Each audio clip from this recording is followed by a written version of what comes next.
Good evening, everyone, and welcome. My name is Sean Mack. I'm Director of Public Programs at the Chicago Council on Global Affairs. Delighted to see you all here for a review of the COP21 meetings that happened late last year in Paris. Tonight we'll look at what happened and then also a preview of what's to come. Before we get started, today's conversation is on the record, so please feel free to tweet, Instagram, Facebook your thoughts, your favorite quotes from tonight, but please do silence your phones. We're also live streaming the event tonight, so now is the time to text your friends and tell them to stop watching the Iowa caucus results and tune into this conversation. I think we'll have some very long-ranging points raised tonight that will be at least as useful. Tonight's program came together in partnership with the University of Chicago's Energy Policy Institute, or EPIC for short. EPIC are a leader in a variety of topics related to energy and the environment, and they're working to translate the latest research into real-world impacts. They're also heavily focused on training future energy leaders to solve the challenges of tomorrow, and on that note, we're delighted to see a lot of those young leaders in audience tonight. I encourage you to follow EPIC on Twitter or delve into the wealth of the resources on their site at epic.uchicago.edu. Turning back to tonight, to introduce our panel, we're delighted to have with us someone who has been prompting public dialogue on these issues for many years. Please join me in welcoming to the stage Wendy Abrams, the founder of the global art exhibit Cool Globes.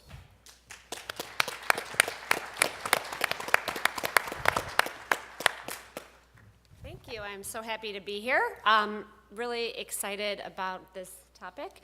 As most of you know, 2015 has been a big year for climate change.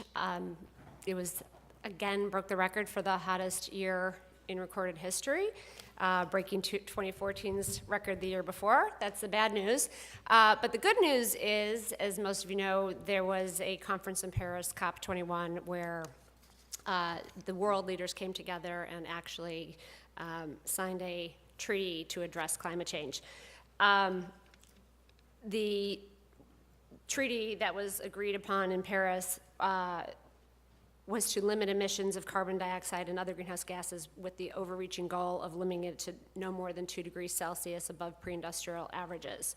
So although it wasn't perfect, there's a lot of good things about the agreement. There's still a lot of challenges about how are we going to implement it that remain a question that hopefully we can talk about tonight. Which steps were outlined in the agreement to make implementation a reality? Will the momentum of COP21 hold? How do we motivate companies and the private sector to invest in clean energy, especially in a time when the price of oil is so cheap? So there's a lot of issues that our panel is going to discuss tonight, and I'm very excited to hear what they have to say. Before we turn to these issues, I want to just introduce our panelists and the moderator. Their full bios are on your chair. Our first speaker is Paul Badr, who served as the White House National Security Council and a senior director for energy and climate change. Ted Brandt is the co-founder and CEO of Marathon Capital, where he advised companies such as American Wind Capital and Rockland Capital on the sale and financing of alternative energy firms and assets. Michael Greenstone is the Milton Friedman Professor of Economics and Director of the Energy Policy Institute at University of Chicago. Derek Walker is the Associate Vice President for Global Climate at the Environmental Defense Fund.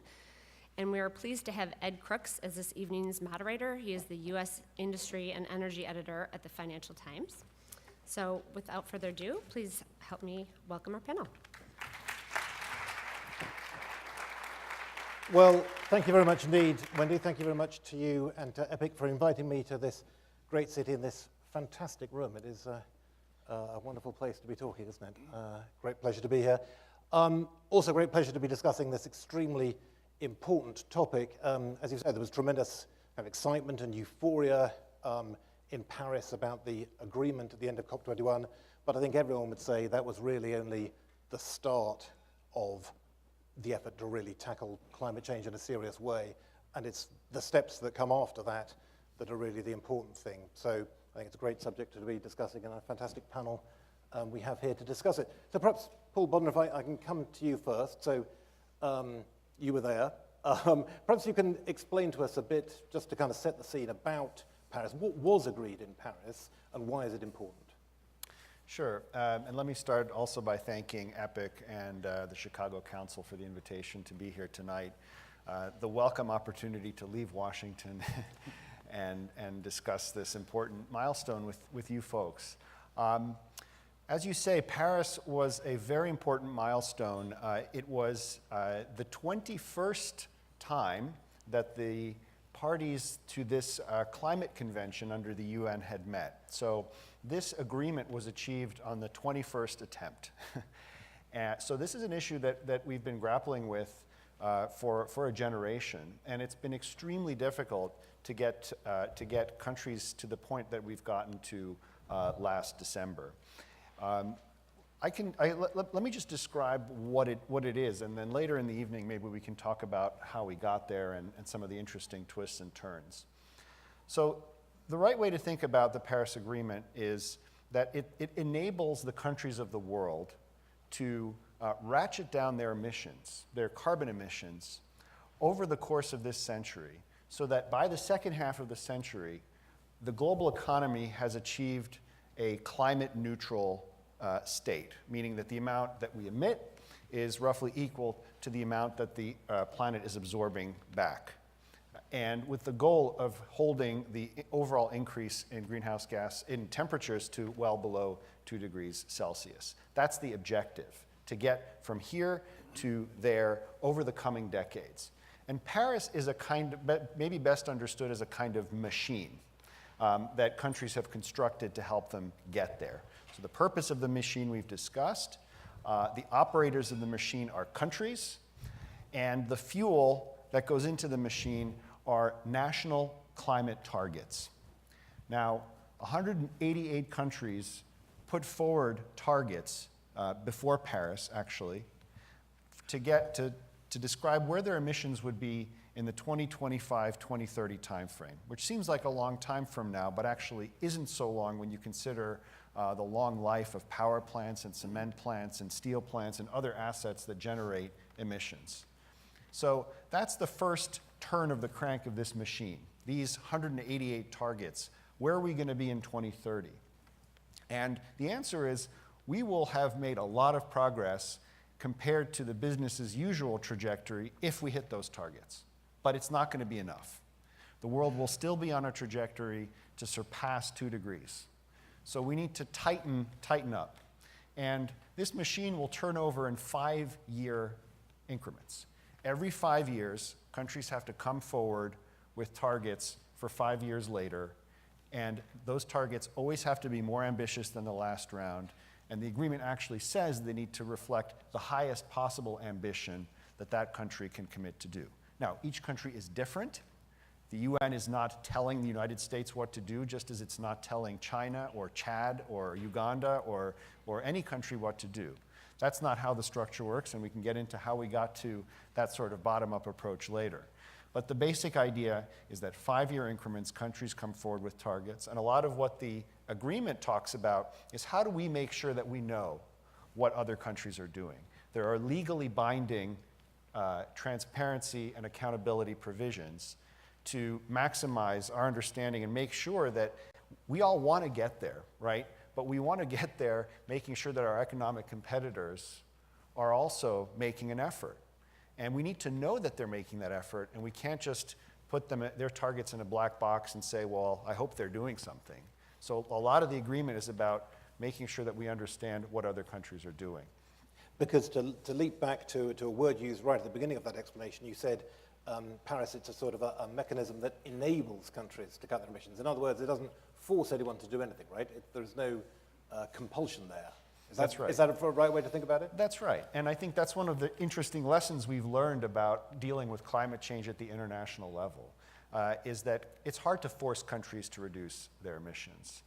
So you have to first of all agree that it's desirable and that we all want to do it and that we see the benefits of transitioning to a clean energy economy. And then we need to create a coordination mechanism, which is what this is, to help countries move in a synchronized way toward that future. Thank you. Michael, perhaps if I can bring you in here as an economist, how do you view this kind of problem? Is that, does that sound like a sensible way to be going about things? I think it's a great way to begin. I think Paul's correct to underscore that it is probably the first step and a very important step, but the first step of many that are necessary.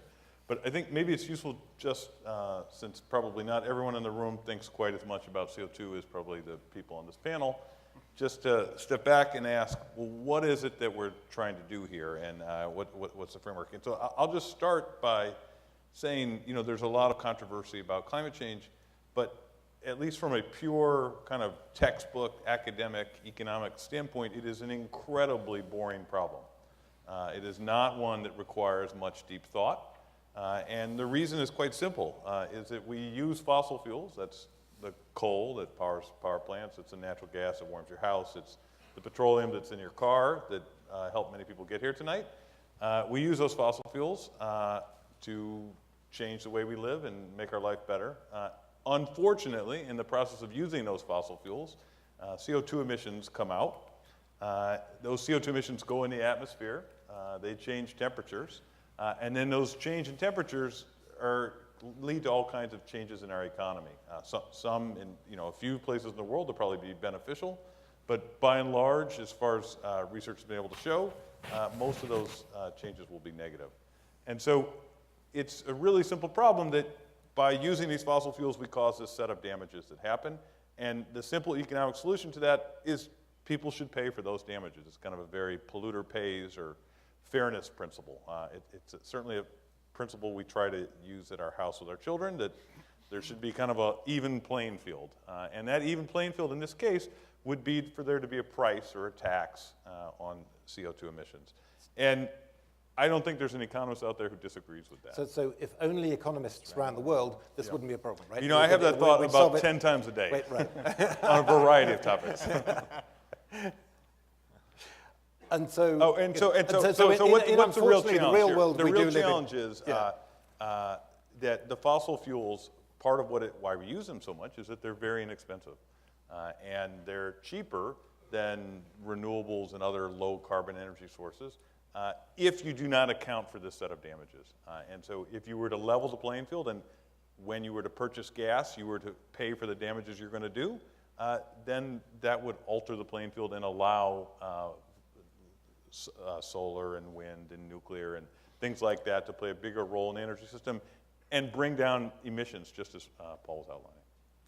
And so what about, as I say, in the kind of the real world, unfortunately, that we do live in where economists not in charge? Yeah, so the real world is terrible. How do you get closer to that kind of ideal position? Yeah, so I think the real world will involve piercing several, I think, domestic political problems.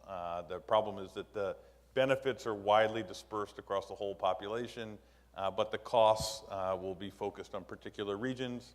Not so good for West Virginia, not so good for mining coal and Wyoming. Particular industries will be affected disproportionately. And also these costs, energy costs are a higher fraction of low-income people's income, and they'll pay a little bit more. And so all of that leads to really complicated domestic politics. And I think we're actually making great progress in the U.S. on some of those. But even if all that can be solved, then there's also the international thing, which is that most of, basically all energy growth in the coming decades is projected to come from today's developing countries. And so what that means is the world really needs today's developing countries, and they're developing because they're poor, to buy more expensive energy. And that can be a hard ask. And there's one statistic that really makes this very salient, at least for me, is that the differences in energy consumption. So the state of Bihar in India has 100 million people. Per capita electricity consumption there is 140 kilowatt hours per year per person. In the US, it's about 14,000. And so you have to, at some level, Bihar, who has to increase their energy consumption, the world is effectively asking Bihar to use more expensive energy to do that. And that complicates it. Derek, perhaps from the environmentalist point of view, you could tell us a bit about it. How did you view Paris? Well, Paris was a diplomatic and political breakthrough for sure. I think right at the beginning, it got off on a great track. We had first day with over 100 heads of state, major announcements on new commitments to research and development of clean energy technologies, which certainly isn't the whole story, but will go a long way towards levelizing the costs between clean and dirty energy, especially in the developing world. And I'll say, this is a big change even from 5 years ago. You had those 188 countries that Paul mentioned that put commitments on the table, developed and developing countries. It used to be that in the US, a big reason for inaction or a big excuse for inaction was that developing countries weren't bringing anything to the table. And a big accomplishment that occurred even before we got to Paris was that there was this new paradigm of developed and developing countries working together. So that's one thing. Another huge moment from an environmental perspective was that we got incredibly strong language to enable countries to work together on market-based policies. These are policies like carbon taxes or cap-and-trade programs, many of which are already in place around the world, where there is a new level of interest and commitment and some additional rules of the road that the countries in the UN have now laid down. Markets are a great way to transition economies into lower carbon alternatives. And if you look at some examples from North America, California is working with Quebec in Canada and increasingly talking about working with other provinces in Canada and states in Mexico to come together and create joint programs to address climate change. Those larger, more ambitious efforts are in many ways a next step that can come out of Paris, because now we have some enabling commitments that have been made. So I think Paris in many ways was a watershed moment, long way to go, but in many ways much more ambitious than even the more ambitious among us would have foretold at the beginning. Thank you. I wanted to pick up on that point about developing countries' commitments, because, as you say, you'll hear argument is very often made, oh, well, there's no point in the United States doing anything because China isn't doing anything, India isn't doing anything. To which you say, well, actually, they are doing things. They've made these commitments coming into Paris. They are going to curb their emissions. Arguably, these are pretty weak commitments that they've actually made, right? They're still talking about growth in emissions. They just talk about cutting the emissions intensity of their economies. In other words, fewer emissions for every dollar of GDP that they have.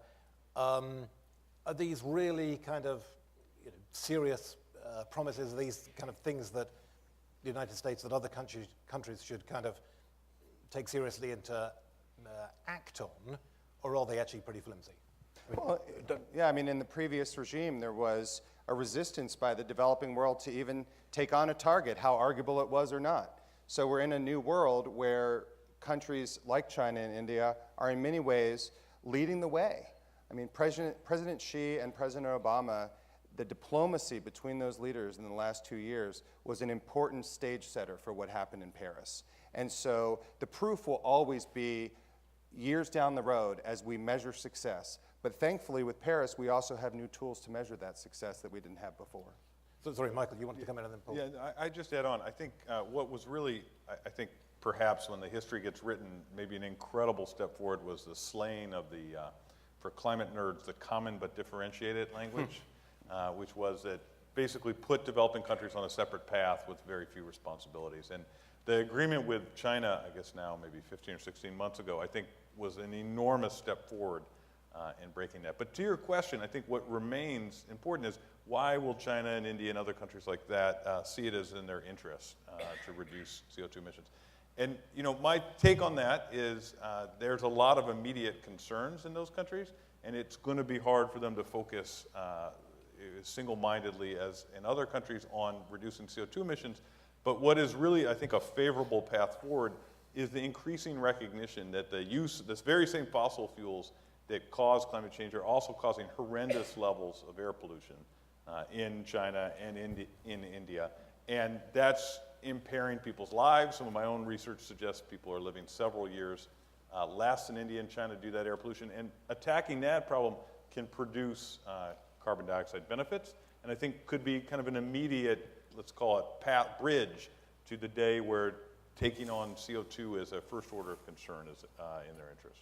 And to get you to answer your own question, then, when you talk about the people of Bihar in India, where they're using 1% as much electricity as Americans, and you're saying to them, right, we want you to use more expensive energy, i.e. renewables, clean energy, rather than coal, how do you make that case to them? And I think the path is going to run through, look, if you keep on this coal path, heavy reliance on coal, what's going to come bundled with that is climate change down the road, but today what's going to come is very high levels of air pollution and shortened lives, and sicker lives for that matter. So Paul and then Ted, you want to come on this? Yeah, well, just a couple of quick things. One is that it's important to say that the Paris Agreement is also the first international agreement to put all countries on a level playing field.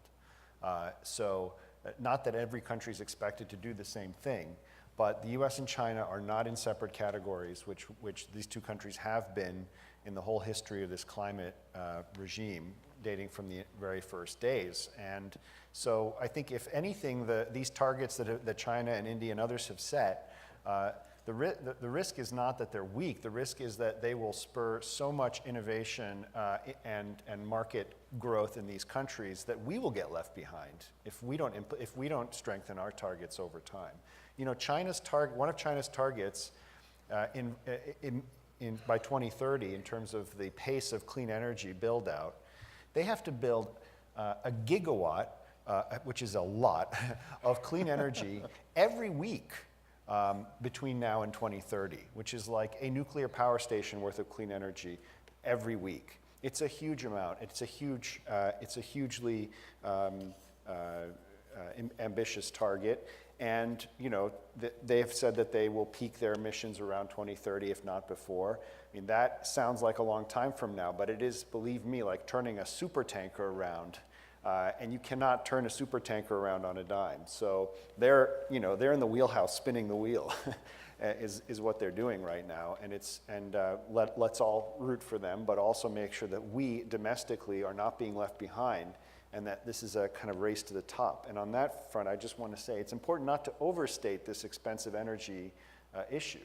The cost of clean energy is going down dramatically quickly in a lot of areas, particularly solar and wind. And it has achieved cost parity in many states with dirtier forms of energy. So the key for these countries, these poorer countries, is not to make them swallow more expensive energy. It's to accelerate the rate at which we and others are making technological advancements that reduce that cost. So it's not a matter of saying, well, I'm sorry, but for the sake of the planet, you're going to have to choose this rather than that form of energy. Thank you. Ted, you want to comment? I feel a little like Benjamin Carson. Well, I get to talk now? I'm sorry. I was waiting. You were my secret weapon. I was waiting to deploy. I'm the only. Can you heal with those hands? I'm the only person here that is not deeply embedded in policy. I run an independent investment bank based here in Chicago that I think by any measure is the largest renewable bank in this country, and we do business in Latin America, Canada, and are involved today in a capital raise that for a developer that is doing a development in Africa and the Middle East and India. And I would just say that for everybody's perspective, I think it's important, Michael touched on this, is that you really have two sort of different worlds. The developed world has sort of occurred around capital formation because generally the utilities in the countries were forced to buy renewable energy. In Europe, they used something called a feed-in tariff. In the United States, we used an RFP system. But effectively, what became available the last 15, 18 years was, but what the constraint is capital. Almost always, the governments are below investment grade. Typically, the utilities are controlled by the government. The utilities are almost all, what we in this country would call junk bond, triple C, double C type of things. You can't finance against those in the normal private markets. There are some states in India, I think that's 4 out of 32, that are investment grade. The country is actually low investment grade. But in Africa, Nigeria, for example, forget about it. And so I just would say that as we're talking about these countries keeping their commitments, to me, the constraint is really, if you think about the objective, it's in this country, it's to generally take down coal, and what you're seeing is natural gas and renewables that are filling that void. In countries like Nigeria, there's, I think, 10 gigawatts of capacity for 190 million people. It's, you know, I mean, we have 1,000 gigawatts in the United States for 315. So, you know, to use your, you know, use your math, it's incredible, the growth rates. GDP is growing 1-2% in Mexico. The demand for electricity is growing by 10%. So all the growth in the world is going to be there, but the constraint will be capital. And the challenge that I would just, you know, have, you know, this group, you know, sort of consider is how private capital comes together with public capital and, you know, the multilaterals, the World Banks of the world, in order to make that happen. And you start talking about, you know, I appreciate Paul saying, you know, we got to up our game and go even further, but at least the numbers that Bloomberg New Energy put out call for just well above $1 billion, well above $1 trillion of capital that is going, private capital that is going to have to come into this space to effectively switch the you know, carbon emitting baseload power over you know, more and more towards renewables. So. And as you were saying when we were talking before we just came on here, you know, talk about all these policy objectives, these goals, these international agreements. You're the guy that's actually got to make it happen, right? Or you and people like you, because as you say, realistically, governments are not going to pay for this stuff. It has to be private investors capital. buy internal rates of return, long-term internal rates of return, and they'll live with friction. They'll live with taxes. They'll live with currency controls, all of those things. But you know, the more you move away from certainty, and the more you move towards a risky spectrum, the higher the price will be. The more inefficient all the financing markets will be. You know, probably no surprise to anybody in this room. So we had the UN Secretary General talking about this last week in New York, and he was saying that in order to kind of get on the track for meeting the Paris objectives, investment in clean energy has got to be a lot higher than it is at the moment. As you say, you know, talk about Bloomberg, people talking about these significantly higher numbers.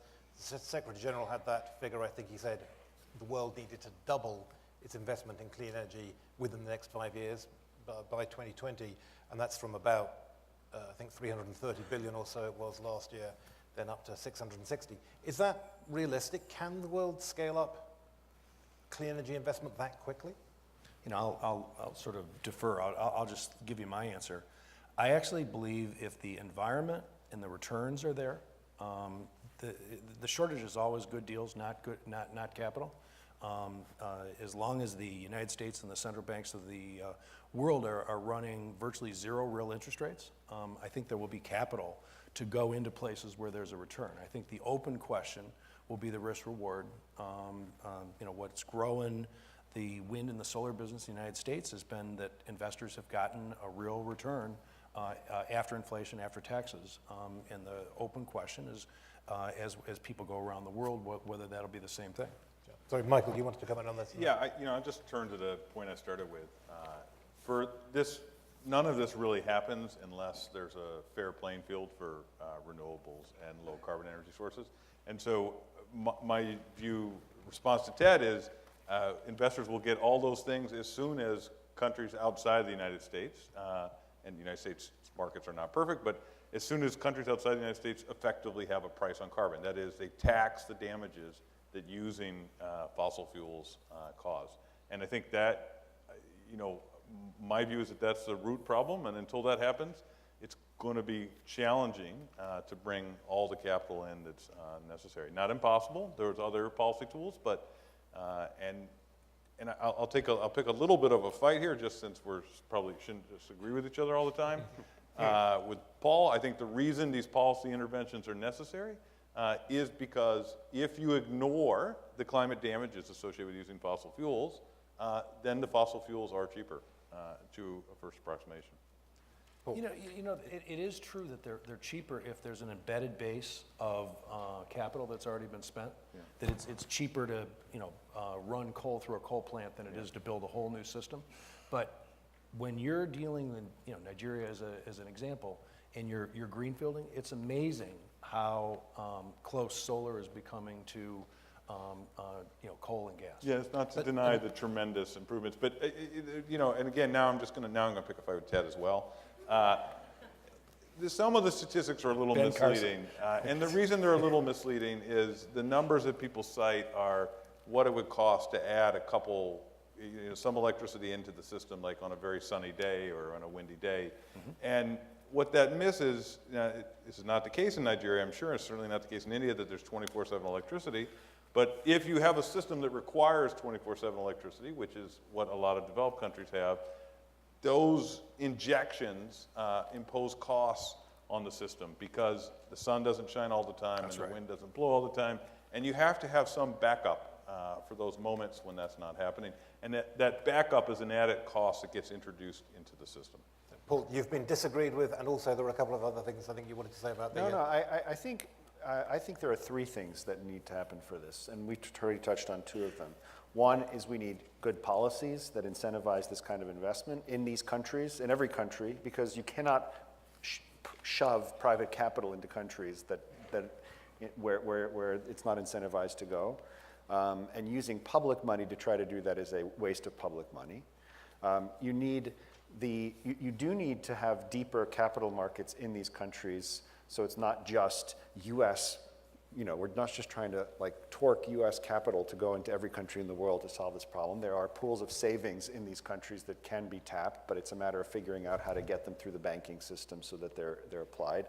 But the third piece, which Michael's comment speaks to, is we have to innovate faster on the R&D side for technologies. You might have heard of the Tesla Powerwall or whatever it's called. It's the first of probably something which will become commonplace in 10 years' time, which is a storage system for electricity storage, an efficient, high-powered storage system, so that if you do have solar on your roof and it's generating more power than you need at that moment, you're able to store it and then keep your lights on it at night. The rate at which we are innovating in areas like that, like carbon capture and storage, like other technologies that are really breakthrough energy technologies, is really, really important. And the United States does about a third of all of the R&D for clean energy around the world. And one of the things we did in Paris is that we led a group of 20 of the biggest R&D players in the world, countries, to commit to double our R&D over the next 5 years. And we partnered with Bill Gates, who brought 28 billionaires together to commit to funding the risky early stage part of the technology development chain, so that you create like a conveyor belt of more innovation, risky early stage financing, and then we can do the larger scale rollout later. Which is something that, in some people's opinion, was actually the most important thing of all that happened in Paris. Now, different views on that, but I've certainly heard that said. Sorry, Derek, you wanted to... Well, I think where this is all leading to is that there needs to be a path to prosperity for countries around the world that leads to and through clean energy and not fossil fuel energy. And that does require the basket of interventions that we're talking about today. It also requires an awareness in places like India, as there was in China over the last decade, that the deleterious impacts of air pollution and water pollution and the other issues that arise with unlimited, unpriced pollution are a material detriment to growth and prosperity in your country. And creating citizen demand and public and ultimately political demand for change is going to be an increasingly important component here. And in places like India, where there are 200 million people who lack electricity, the path needs to go directly from none to clean. There's not really an option. With Ted talking about Nigeria, I would argue the same imperative exists. And so I believe there's a lot of money, a lot of private and public money on the sidelines waiting for the right incentives and the right markets to emerge to see investments pointing more clearly towards clean energy. We've had a bit of talk about Iowa. The state has been mentioned this evening. Interested in thoughts, whoever wants to comment on this, on the US political landscape, on what there is perhaps from President Obama in terms of the time he has left to him, what can be done in terms of setting a direction for policy that might last, and also how things might evolve and change if we have a different administration, if we have a Republican president in a year's time. I'll give a quick shout yeah, out. go on then. I'll give a quick shout out to Paul and the Obama administration. We had on the 19th of December an incredible extension of the production tax credits and the investment tax credit that effectively gave the solar and the wind industry of the United States some runway and some certainty after years of very short-term extensions. And I actually think it's going to do the job. I would probably, take. Sorry, just to say you would do the job, meaning what? I think you're going to see massive growth in the United States as coal. I mean, the story in the United States is all about cheap gas. Cheap gas is essentially cannibalizing coal. As coal's coming down, the two winners are renewables and gas. I think you're going to see massive amounts of stuff. I could maybe take a little commentary on the production tax credit and the ill-wisdom of using a 1990 tax incentive, but we'll take it. It does the job. Right. Sorry, Derek, do you want to talk about that? Well, sure. I mean, I wish I could sit on this panel forever so I didn't get any emails about the caucus results tonight. But given that that's an inevitability, I do think that outside of the presidential campaign, there are some shifts that we're beginning to see in the political landscape in the U.S. And some of those shifts are that people are beginning, the general public are beginning to think more pragmatically about this issue. There are certainly more examples of extreme weather that make people understand more viscerally what the problem we face now and what the problem we'll continually face in the future is. We've seen members of both parties on the Hill begin to take votes, such as the votes that protected those tax credits, also failed attempts on Capitol Hill to derail President Obama's Clean Power Plan, which are important signals that increasingly there is not a politically safe space to be if you're completely anti-climate. And so as we look towards the next months of the Obama administration and into the transition, Congress has to act. Congress has a mandate to support the reduction of greenhouse gas emissions in this country so that we get to where we need to get by mid-century. Congress is the only part of the world that's actively considering or being exposed to this issue where zero action is being taken. And it's not just about the president's leadership, it's about the Supreme Court's decision in 2007 about the endangerment of greenhouse gases. So I actually think that once the spectacle of the primaries is in the rearview mirror, we will have some opportunities to move the political needle further and faster in the U.S. Thank you. Paul, do you want to talk? Yeah, I think when we look to the future in the next 4 years or 8 years, there's good news. The good news is that a clean energy future is not a scary place. And we now have quite a lot of data about the fact that we've had 70 consecutive months of job creation in the United States, and our emissions are going down. They're going down quite substantially. The line goes like this, like most lines do, but we are succeeding in decoupling economic growth from carbon emissions, which we understand has all of these negative impacts. We should feel confident as a nation that this is a good path to be on, and I think that I hope that that's what's going to be carried forward into this next administration, is a sense of confidence that this can be done, that it is a good thing, and that we as a country of innovators, as a country that's nimble, more nimble in so many ways, even though we're a big country than other countries around the world, want to do this, and we want to lead in this instead of treating it as a kind of some sort of apocalyptic vision of a clean energy future. I think that's a very hard thing to put together in your head. And in terms of Paris, in terms of kind of what comes next, are there kind of immediate milestones and things we should be looking for? How does it advance kind of for the rest of the year, let's say? So on the Paris side itself, what happened in Paris and I was in the room, and it was an incredible moment when the agreement was put forward for adoption. Everyone jumped out of their seats and just started screaming. It was a very kind of cathartic moment for 190 plus countries that were there. But the gavel just meant that we agreed on the text. So now countries need to bind themselves to this agreement, they need to sign it, and they need to go through whatever domestic processes they need to go through in order to ratify it or join it in a formal way.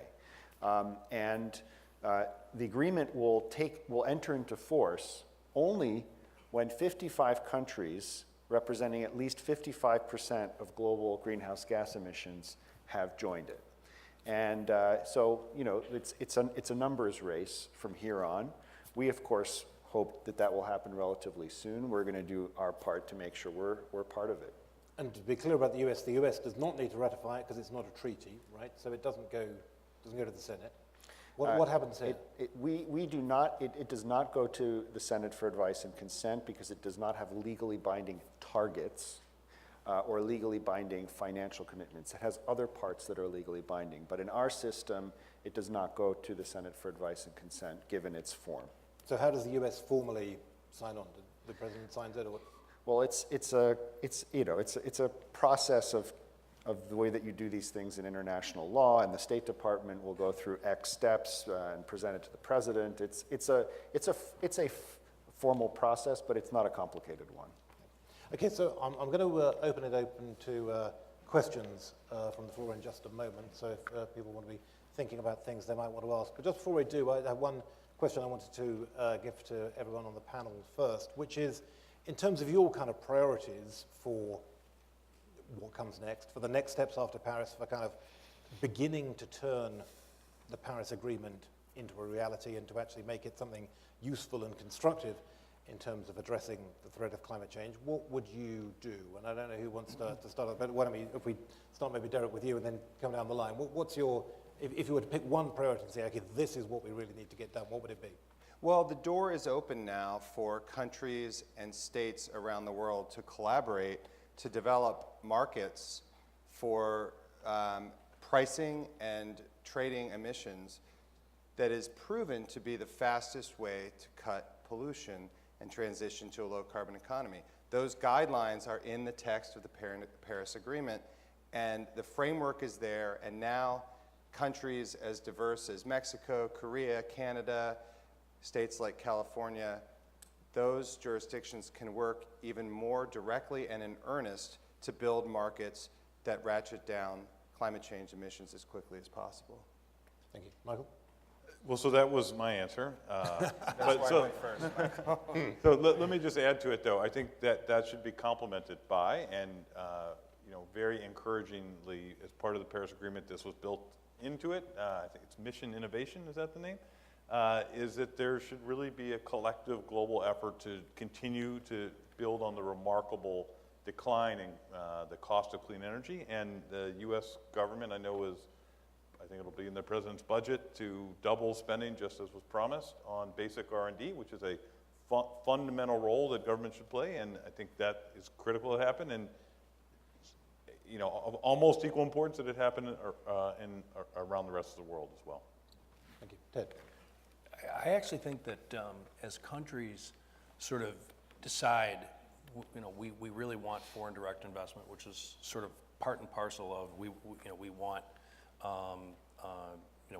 maybe they don't want foreign direct investment, but to make the trillions of dollars or billions of dollars done, they have to bring in outside capital generally. They really have to look at their infrastructure. There's still a lot of countries that once you put a dollar in, you can't get the dollar back out. There's still huge amounts of countries that have prohibitive tax structures where they really work exactly opposite of what the governments are trying to accomplish. And so I do think that you have to, and there's still places in the world where you land a wind turbine and the harbor master shakes you down for a month and a half. So it's a non-trivial thing to put in the infrastructure so that capital in the form of equipment and in the form of real money comes in, and multilaterals can help, but it's non-trivial. There's still, of those 190 countries, I'd liken 100 of them as still being problematic in terms of doing business there. Which really does point, I guess, to one of the reasons why climate change is a very tough and intractable problem to solve. Even if you can get the governments to agree, still you're talking about a very profound program of economic reform, economic, legal, regulatory reform. Well, that's right, and dealing with corruption and et cetera. So. Which are things that probably a lot of people have been trying to tackle for a very long time anyway, even without the additional incentive of climate change as a motive for wanting to do that. I guess perhaps if you were going to be positive, you could say maybe that would provide an additional stimulus, and that would be something that might encourage countries to put in place the reforms that are needed. But Look, I'm a long-term optimist. Yeah. It's not going to happen tomorrow. Paul.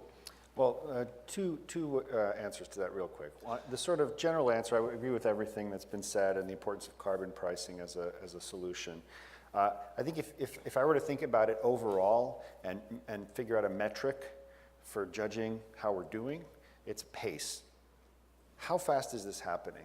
How fast are emissions? Is that emissions curve being bent down? It's still going up globally.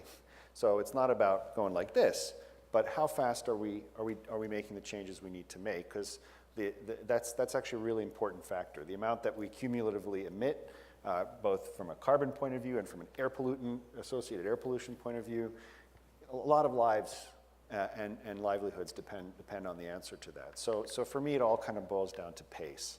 But on a personal level, I think my answer to that is that I think that it's easy to say after Paris or after, listening to good news about clean energy costs going down, to think, oh, great, they have solved that problem. Governments have solved that problem, and technology is great, and people are driving electric cars, and it's not my problem. But in fact, I think the real change has to include, among other things, thinking about it differently in your own life. And so I'm answering it on a personal level, which is not just thinking of it as a problem that's outsourced to somebody else, governments and companies, but thinking about how the decisions you make in your everyday life, and I'm not talking about sacrifices, I'm talking about things that can save you money, like you being more energy efficient in the way that you use energy. Just thinking about it and embedding it into the realities of everyday life. That would be a beautiful thing. Thank you very much indeed. All right, Well, if anyone has any thoughts on that or the other issues we've been talking about, that'd be fantastic. John, will we Yeah, bring it over absolutely. to you for questions? Yeah, absolutely. So please raise your hand if you have a question. We have microphones out in the audience, and we have a wealth of expertise, obviously, in our 5 panelists. So if you have it directed at someone, please let us know who it is. Otherwise, be first come, first serve on it. All right, let's come right up here in the center, and then we'll come over here.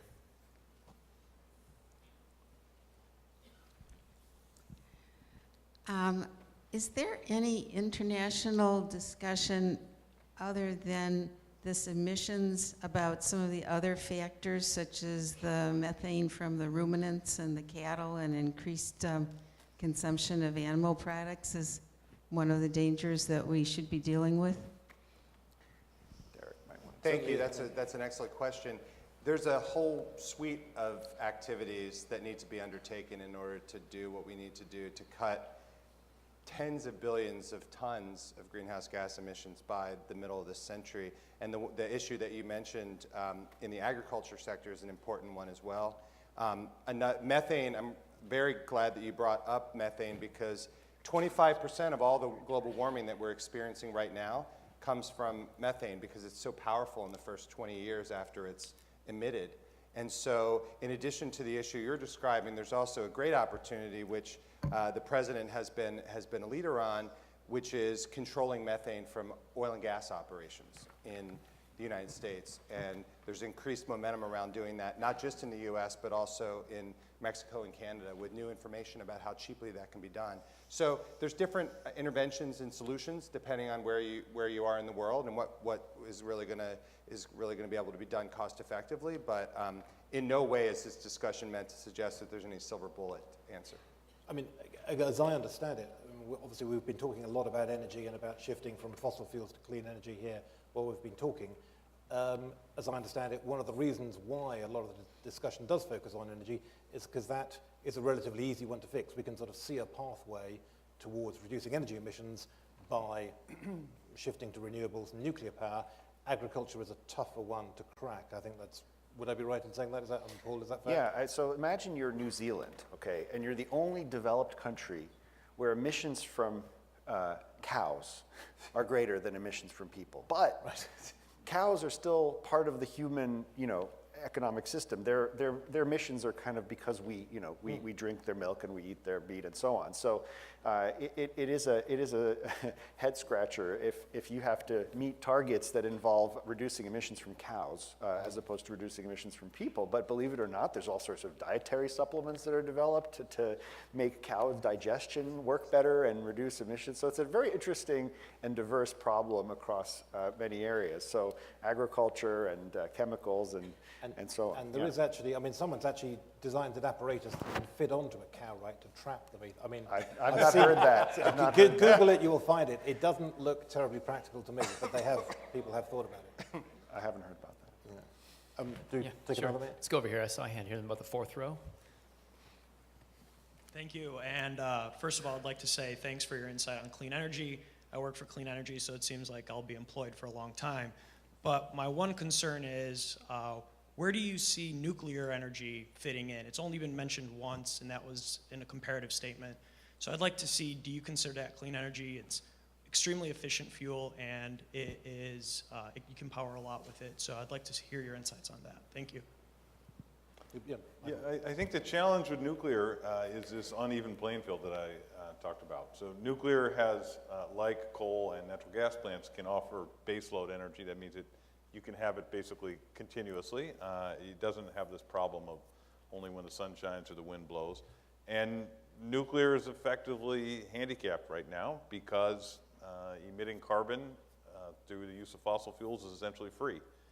And I think if we really had a level playing field, I suspect there would be a much bigger role for nuclear in the future. Now, in the very short term, there is everything is kind of being bullied around by the low natural gas prices, but I think over a longer horizon, with a levelized playing field, you would see nuclear play a larger role.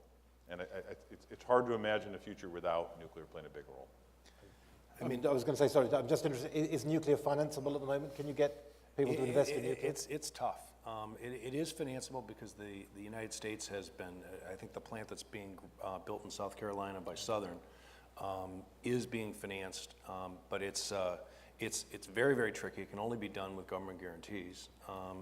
And maybe you've put your finger on it that it's but the reality has been that we don't have a solution for the waste, and so I certainly am seeing with cheap gas in the United States pressure to not turn off nukes. I think 3 have turned off in the last couple of years, and certainly are not seeing a lot of initiatives to grow. I think certainly in the United States, I think it's small. I think the only place that's growing in the world is China.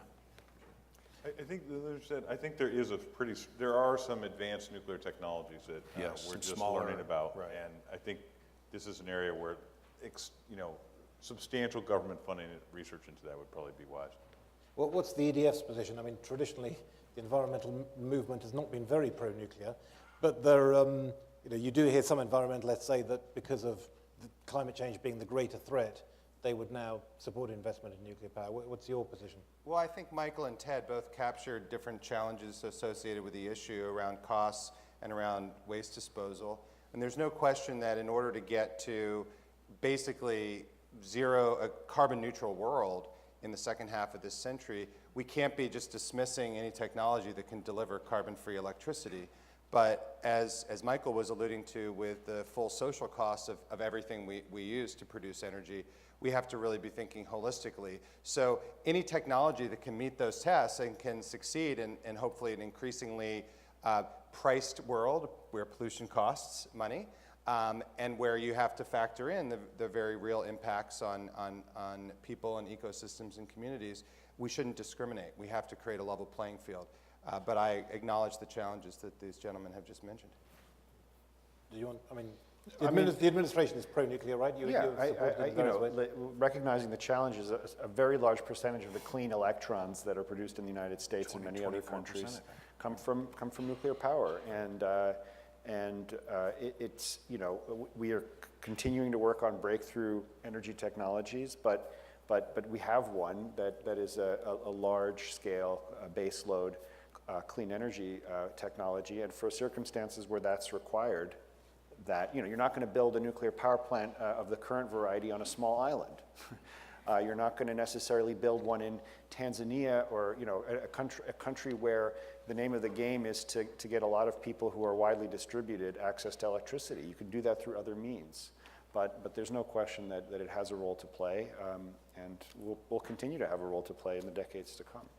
Speaking as someone who comes from a small island, I can tell you that it is quite difficult to build nuclear power in my Yes, country, that's right. certainly. Yes. I saw a question here in the second row. There's a microphone coming. Hi. The debate seems to be structured around fossil fuels versus renewables. And those are the two alternatives. But it seems to me that coal and oil or petroleum products are quite different in terms of their polluting effects than natural gas.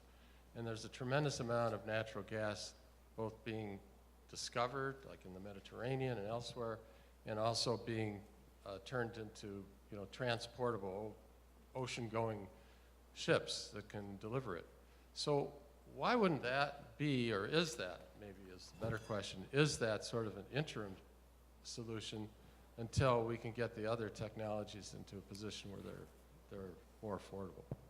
Paul, do you want to talk about this? Yes, gas absolutely is an important, it's often called a bridge fuel, from, bridging from a world of comparatively dirtier fuels to one of clean. But it does have an interesting problem, which Derek alluded to. How many folks here have used natural gas to heat their homes? Put up your hands. Right. So, back to that a little bit. Natural gas is made up mostly of methane.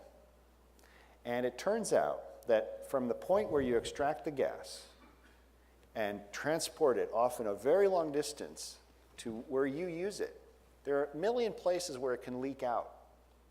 And if only a small percentage of that gas leaks out on the way, the carbon footprint is worse than coal. So that's why it's really important to focus, as Derek said, on oil and gas and on methane emissions in the oil and gas sector. That's what that means, because methane is natural gas in large part. So it's an interesting challenge for the natural gas industry, and we're just now starting to understand how the potential for those leaks all across the system, and we've really got to tighten down on them if we want to use natural gas as a bridge fuel from a climate point of view. And the dilemma that Paul is describing is a big reason why Environmental Defense Fund has been, for 5 years now, partnering with major academic institutions and companies in the oil and gas sector to improve the data that we have to really ascertain what the point at which natural gas becomes a net negative on the climate. I mean, ultimately, we're going to have a fossil-free future, but the role of natural gas in that future is still up for debate largely because of data and uncertainties around the data.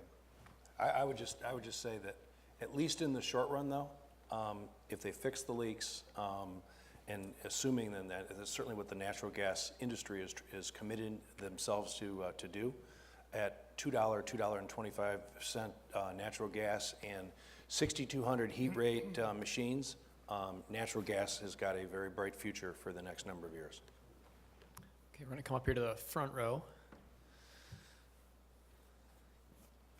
And I know we've got a group of lab school students. I'm going to look back at you next, so hopefully one of you have a question. So there's a number of groups that have talked about if you burn more than 20% of the existing reserves, and that also means that, no new reserves, don't create any more new reserves, which you create them, the idea would be to burn them. So when I hear all this and I hear talk about, natural gas as a bridge, it seems inconsistent if it's reasonably accurate, and whether it's 20% or 30% or 40%, but is it relatively accurate that if you burn more than 20% of the existing reserves that you cannot contain the climate at 2%, at 2 degrees centigrade? Thank you. Michael? Yeah, I think what you've raised is a critical point, which is that the world is basically awash in fossil fuels, and more awash than it was even 5 or 10 years ago, largely due to the innovation. So there's been a lot of innovation in clean energy, but what probably shouldn't be lost is that there's been a lot of innovation in fossil fuels as well. And there's too many fossil fuels laying in the ground that are accessible relatively inexpensively to stay below most climate targets that people have in mind. And I think that, there's an element of being a broken record here, but all of that reflects the uneven playing field. And if fossil fuels really, had to compete on a level playing field and had to pay for the damages they cause, and if we invested in the clean energy R&D that it's a natural role for governments, we would have a very different picture. But you are correct. If we use all the fossil fuels in the ground, there will be unimaginable changes in the planet. Yeah, Paul? So how could we be talking about natural gas as a bridge? Well, natural gas is a far lower carbon profile than oil and coal. So if you're just ranking, and oil's not, oil's really used for transportation. Yeah, we don't make electricity. with oil. But there's an interesting debate which has just started, and trying to again tie it back to your own life. If you have holdings in the stock market, mutual funds, or if your pension does, the way that chances are that you hold stock if you have a diversified portfolio in an oil or coal or gas company. The way that the value of those companies is calculated on the stock market, and their market capitalization, is a function of the value of the proved reserves that they have. And so there's now an analysis trying to add up. Well, if you add up all the proved reserves that these companies have, and you burn them all, because that's what they're saying. They're saying, I'm worth X because I have all these reserves, so eventually I'm going to pull them out of the ground and burn them. Turns out that's not necessarily compatible with the climate goals we've set. So either we don't meet the climate goals, or those aren't going to get pulled out of the ground and burned. And if it's the latter, then what's the valuation of these companies actually based on? And that affects everyone here who potentially. So it's not a question that has an answer yet, but the question's just now being posed, and it's one that, again, implicates our savings and implicates the choices that we're making. And to your point, there's a raw substitution for bringing down coal and bringing in cleaner gas, but it's still not perfect. It's still, 50, 60% of what the CO2 that a modern coal plant puts out. I was going to say, because when people talk about that 20%, a lot of that is actually coal, right? If you look at the kind of the carbon content of all the world's fossil fuels, coal is the majority of that. I think I'm right in saying. So you could imagine if there were, some shifting. Right. But and to Paul's point, the coal companies, don't worry about them. If you haven't sold them, they're worthless. So I'm not sure if that's really a fair and true statement, but if you look at, I think the market cap of Peabody, which has a $7 billion book net worth, I think is $200 million. It's amazing. Let me just touch upon that, which is something that the Obama administration has recently taken a whack at. If we had, and coming back to this idea with a theme which is on this panel of leveling the playing field, the Obama administration has kind of put a moratorium on coal leases. And so let me put a fine point on why that might make sense, or at least why it's in the neighborhood of the right thing to do, is the market value of the coal that's taken out of the ground in the Powder River Basin in Wyoming is about 1/6 the climate damages that will ensue from using that coal. And that's if you use the U.S. government's estimate of the social cost of carbon. And so it's a fundamentally non-sensible thing to do if you had a levelized playing field, and we have to continue to work toward that. Okay, so there's a question here in the front row. I want to check with the lab school students first. Yeah, we'll go back there, then we'll come back up here. According to the World Wildlife Fund, at a minimum, 27 species go extinct every day. Should there be more of a sense of urgency to reduce irreversible damage to the climate? How can the public help promote faster action by politicians and professionals? And to what extent can the world be rehabilitated after damage has occurred? Interesting. 3 questions. So, Well, Thanks for Yeah, the go on. question. You've really hinted at the real holistic damages that climate change can affect upon the world. And sadly, one of the more pressing issues that has started to come up, especially at the international meetings, is this issue of how do you adapt to climate change. Because as we are aggressively talking about how to cut pollution, we also have to have a clear-eyed sense that a lot of what's already happening and has already happened is probably irreversible. And so to the extent that we can put an architecture in place that helps countries manage habitats for critical species, that helps protect coastlines, and to put up the same sort of infrastructure to protect against climate change impacts as we're trying to do to cut climate change pollution, that's going to be very critical. I think that the question, the idea that that there might be some reversal of species loss is certainly, you know, that's rolling the dice. I think that we have to take this problem incredibly seriously and realize that the background level of extinctions has increased dramatically, exponentially in the last decades, and that the urgency that we bring to this issue cannot be overstated. And then maybe to pick up on the first part of the question as well, why not go faster, right? Given the urgency of the problem, given, despite everything that's been said about the great achievement in Paris, you know, maybe it's still not enough. I mean, I think there's, so first of all, the speaker, the questioner went to the labs, goes to lab school, is that right? Yeah, okay, so lab school, I'm a graduate. I think there's one problem that I think we have is a difficulty in translating what the scientists are trying to tell us about the changes in the planet and turning that into the kind of very cold, rational, analytic numbers that people like me like to deal with. And so I think there's a lot of opportunity for taking what the scientists tell us will happen to the planet and converting that into kind of a monetary value of damages from an extra ton of CO2 emissions. And that's actually something that we're doing at the University of Chicago. And why I think that could be helpful is that could help to drive home the reality of what causing CO2 emissions will be, and in principle enact change based on that. and also sometimes, presumably, calculating a monetary value is just impossible. I mean, what is the value of a species that becomes extinct is what in financial terms? Yeah, no, that's complicated. Right. Yeah. Why not go faster, Paul? Jim? Well, I think it's clear from this panel that if you want to go faster, you should elect economists.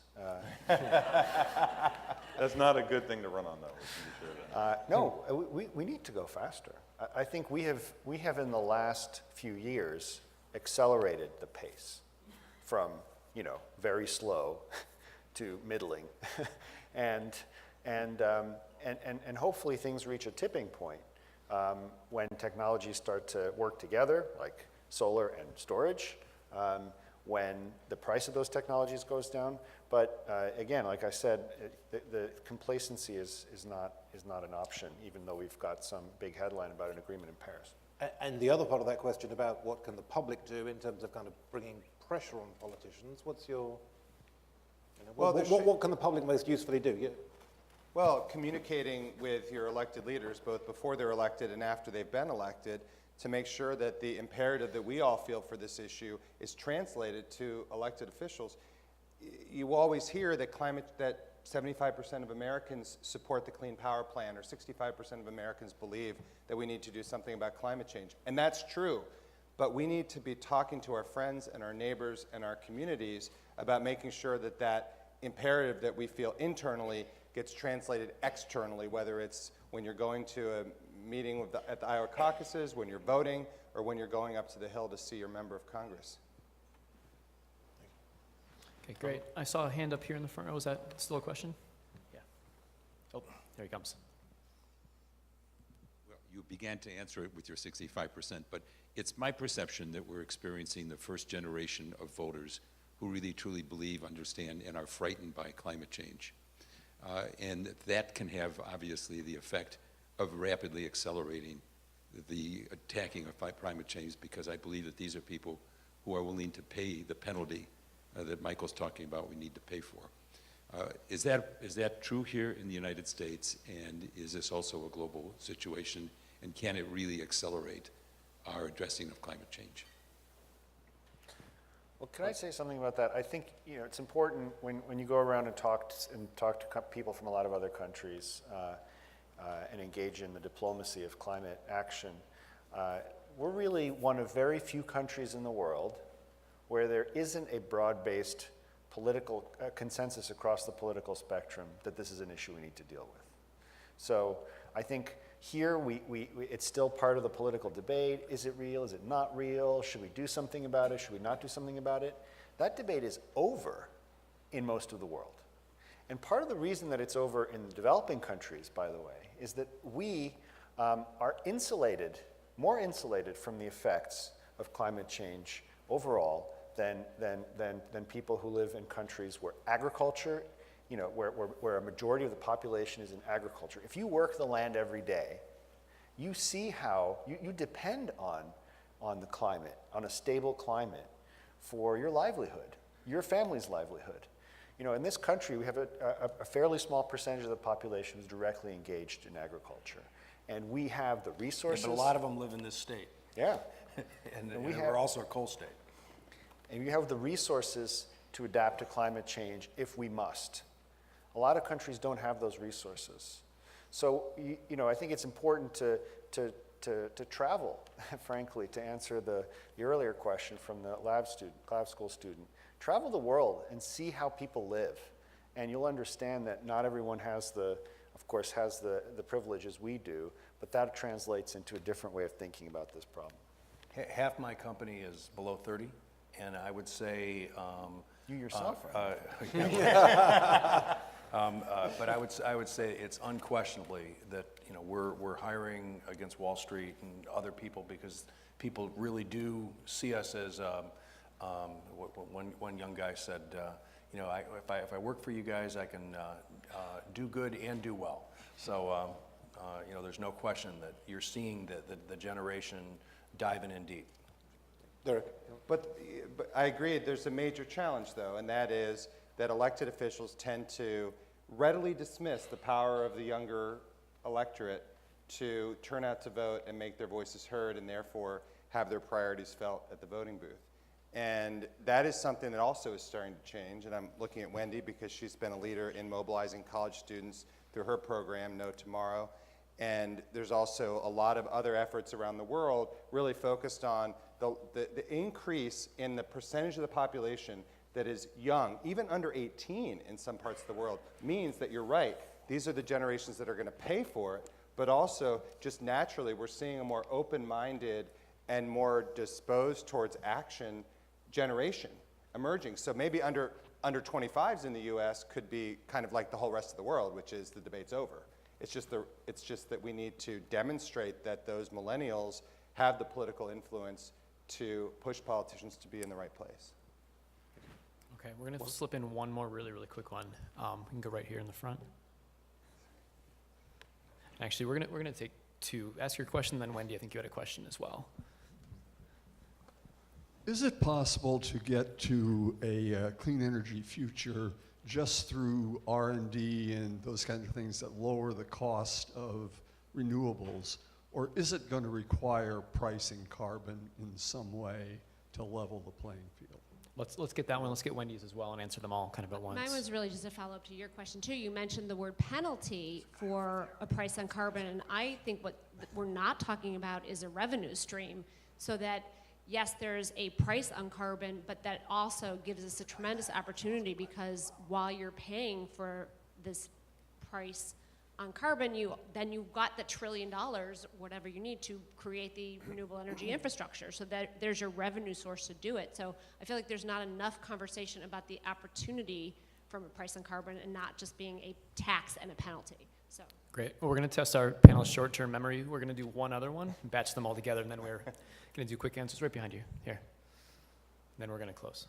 Thank you very much. I'll make it really quick.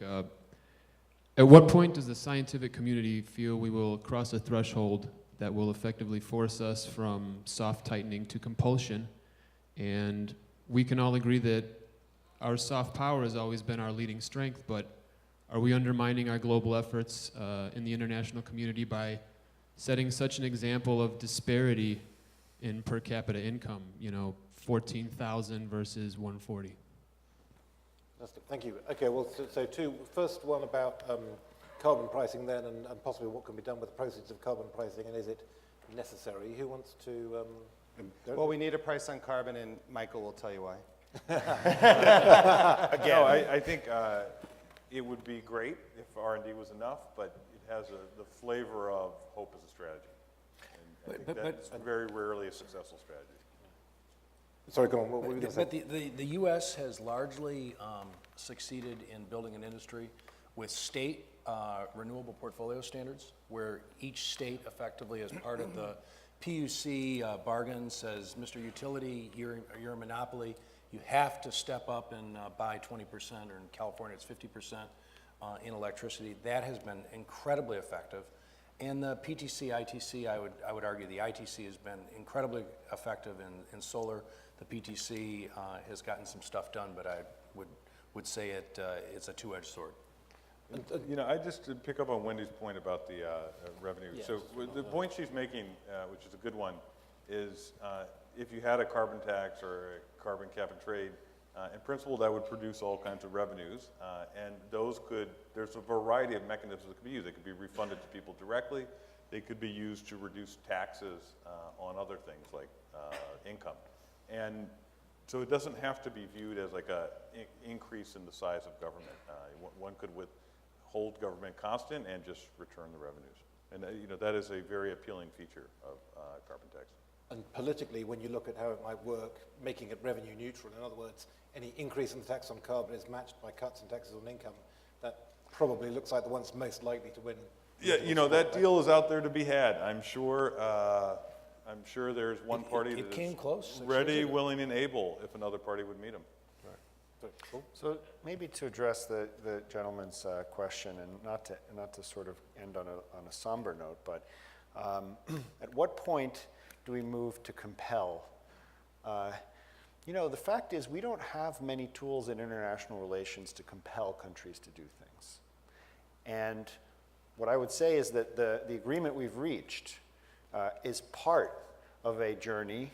It benefits from 21 years of trial and error on how you get countries to effectively cooperate on this issue. But, and we're all hopeful that because we all want to go to a clean energy future, because that's preferable, despite the localized cost to industries that have built up around coal and oil, that in the long term we all want to get there, and we just need confidence that we're all going to get there together, that the system we've created is going to get us there. Because if you look at the tools of compellence in the international system, we are far from applying them to an issue like climate change. I meant more like at what point do we cross the line where we're in panic mode and we can no longer take it as a backseat concern, but the environment will get so bad that we're going to be forced to stop looking at it as an investment opportunity and start doing something about it. Well, it depends on who you ask. Some people might say we're already there. There are a lot of people around the world who are experiencing worse and worse impacts. And the science is complicated because it's not a matter of like reaching a point and then, 2 degrees, if you get to 2.001 degrees, it's all over. It doesn't work like that. But on the other hand, there's science to suggest that there might be tipping points that you reach when positive feedback loops start kicking in, and we don't know when that's going to happen. So in the interests of prudent management of our own planet, we need to prevent our ability to answer your question in real time. And I would endorse Paul's statement earlier that the ultimate test of Paris really is how fast things happen, the pace of change.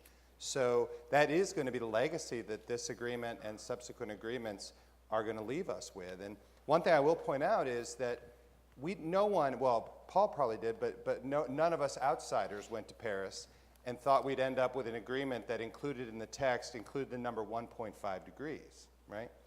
1.5 degrees is clearly a signal in my mind that there's a sense among the world community that the damaging and catastrophic impacts of climate change are severe, and that we need to set the highest possible goal to train the eyes of the world on, so that in the future there is a new marker on which to base future policy. And that was, in my mind, a huge accomplishment in Paris. Thank you. Paul, one final thought from you. I think we're... I just thought you might explain what the 1.5 is. I'm Oh, sorry. sorry. Yes. Yeah. So for years it's been discussed among climate scientists and advocates that we need to try to stay underneath 2 degrees of warming, average warming on the planet, lower than historical levels. Many scientists and advocates and others have said, you know what, that's not even good enough. We need to go to 1.5 degrees. And that has not been seen as something that's really even on the table, because right now we're talking about, oh, well, a lot of people are saying, well, let's try to keep it to 3 or 4 degrees. So the idea that you would even float the idea of 1.5 degrees has, you might say, conventional wisdom might say that that should be maybe off limits because it's just kind of magical thinking. But the idea that that was in the text, that vision, to me that's a marker of ambition, and it's a sign that we're all in this together, that countries, the small island states that are already starting to disappear are being, and the moral imperative around this issue is beginning to really come through in the international negotiations. An excellent note to end on, but I think we do have to end it there, Yeah, unfortunately. and we actually ended a little bit optimistically, so thank you. That is all the time we have. Sorry we didn't get to your question, but we're going to continue these discussions, both EPIC and the council. So please stay in touch. We have materials in the back if you want to learn more about the work that we're doing, and please follow everyone on Twitter. And please join me in thanking our panelists tonight.